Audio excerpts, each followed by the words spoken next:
What's going on, guys? So I've been covering the Tales from the Shadow series, which is a collection of side stories from Final Fantasy XIV that are published online.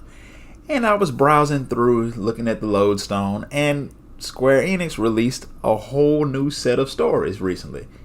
Recently as in yesterday, called the Tales from the Twilight. And so I figured I'd do my duty and cover that story immediately. So, sit back, grab a snack, and listen to Tales from the Twilight Part 1, The Burden of Duty. Birdsong and laughter drifted on the afternoon breeze as the Doma Enclave enjoyed yet another beautiful day. Yugiri was returning from the Risai Juku, enjoying the rare pleasure of a leisurely stroll when the children's commotion brought her to a halt. "You're wrong. He got them fighting an Imperial general." "Nuh-uh, it was a tiger. It caught him off guard and clawed at his head." Another argument over the origin of the scars on Lord Hien's forehead, and every assertion straying further and further from the truth. "You're both wrong. He got them in a duel with the Monkey King." Pitch battle with an auspice was more imaginative than most rumors she had heard, and closest to the truth besides. Still, it was but another flight of fancy. Yugiri could say this with confidence, for she was there that fateful day when Lord Hien received his most distinguishing marks. When she was a child, still living beneath the waves of the Ruby Sea, Yugiri and the other youths of the Suina Sato were forbidden from venturing beyond the safety of the village. Nevertheless, time and again the adventurous among them would sneak past their elders to behold the wonders of the surface world. They journeyed onto Doma, but what they found was not the proud kingdom of ancient legend. The city proper was a ruin, and black-clad Imperial soldiers marched through her streets. The sight of such misery and destruction was more than the children could bear, and so they ran, over root and under branch, as fast as their legs would carry them. So determined were they to return home that no one noticed when Yugiri fell behind. Soon she was lost and alone in the dense bamboo groves of Yanxia, but not for long. She entered into a clearing where stood a young boy who gripped firmly in his hands a wooden sword ill-suited to his small frame.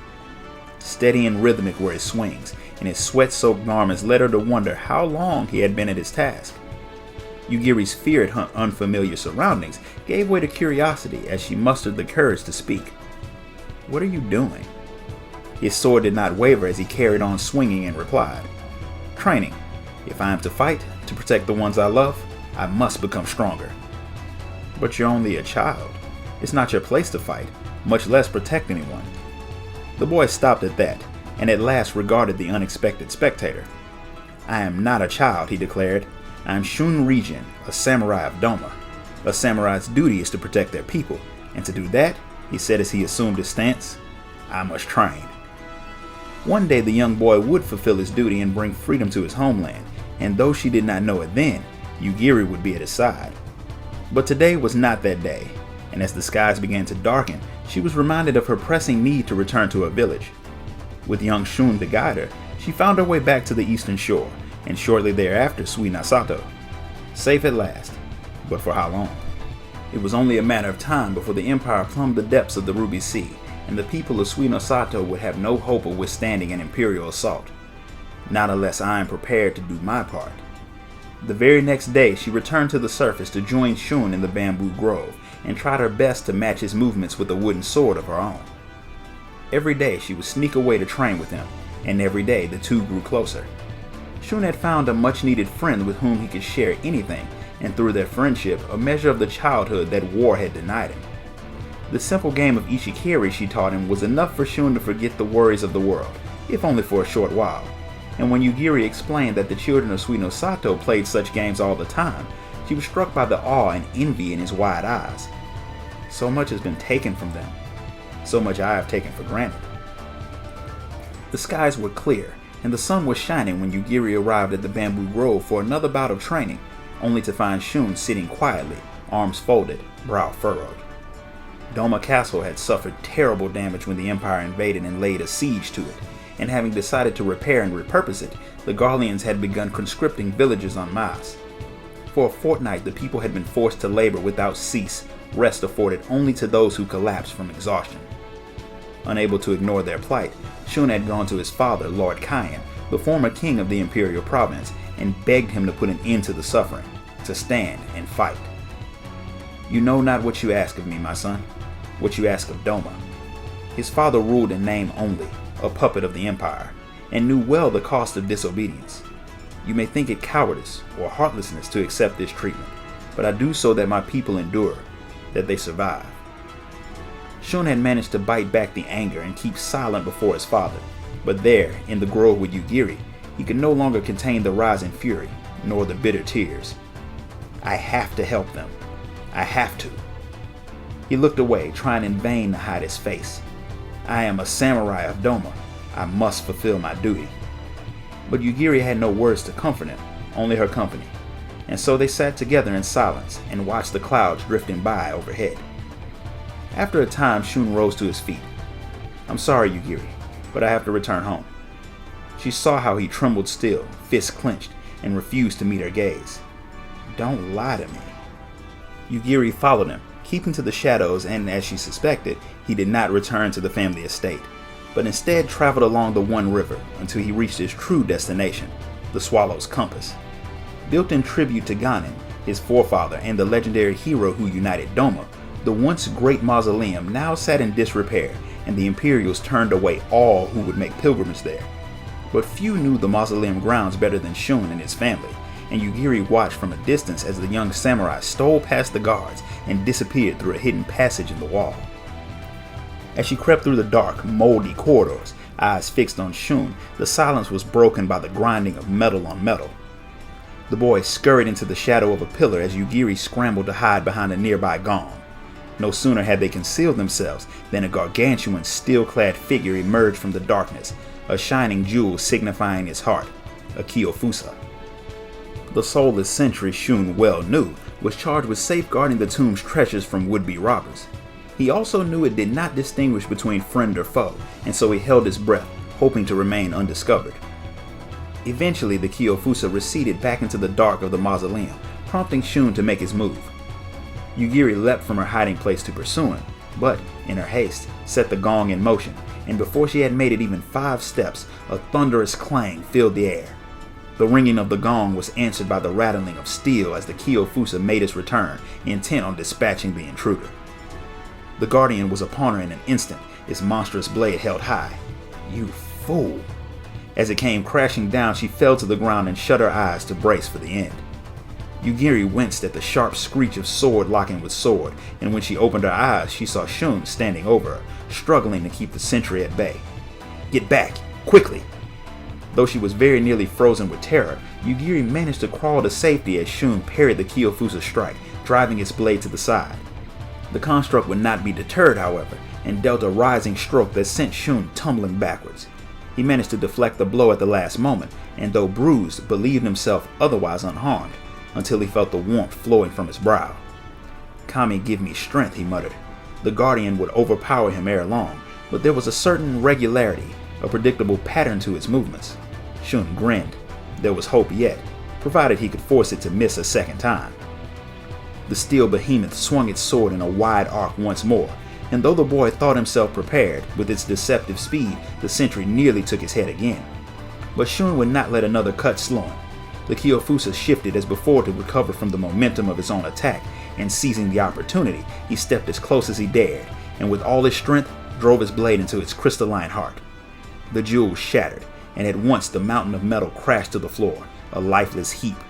A hard-won victory, to be sure, but one he dared not waste time savoring, for it was but one of the mausoleum's many protectors.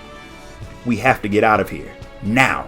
Shun whispered as he helped Yugiri up, and together they retraced their steps quickly and quietly, never stopping until fresh air once more filled their lungs. Whatever Shun had hoped to achieve was forgotten now, a crisscross of fresh scars, the only reward for his effort. I owe you my life, Yugiri began, but their respite was short-lived, for they were soon spotted by an Imperial guard making his rounds. Younglings, here? The guard cocked his head, then smiled, though there was no kindness in his eyes. Well, I hope it was worth it, he said as he reached for the sword at his hip. Please, Shun pleaded. She's only here because of me. Spare her, I beg you. The boy got down on his hands and knees and pressed his bloody forehead against the dirt. Noble for one so young, I'll grant you that. Still, Yugiri was frozen with fear as the guard drew his blade. Did we escape one death only to meet with another? My, what a piteous scene. The trio turned and saw Gosetsu, honored general, renowned samurai, and faithful retainer of House Regent, standing some distance away. Lord Hien will be inconsolable when he learns of his son's execution. The guard looked again to the children, squinting at Shun in particular.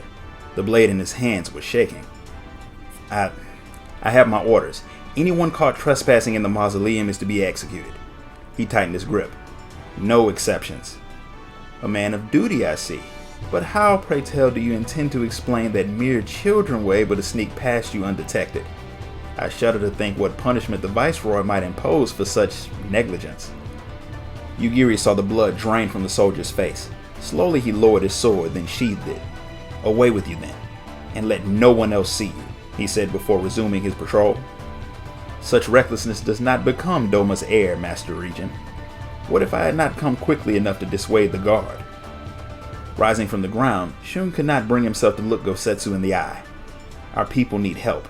I thought if I could find the Monkey King, Kishin Dashing would indeed prove a formidable ally if the tales of his prowess are true.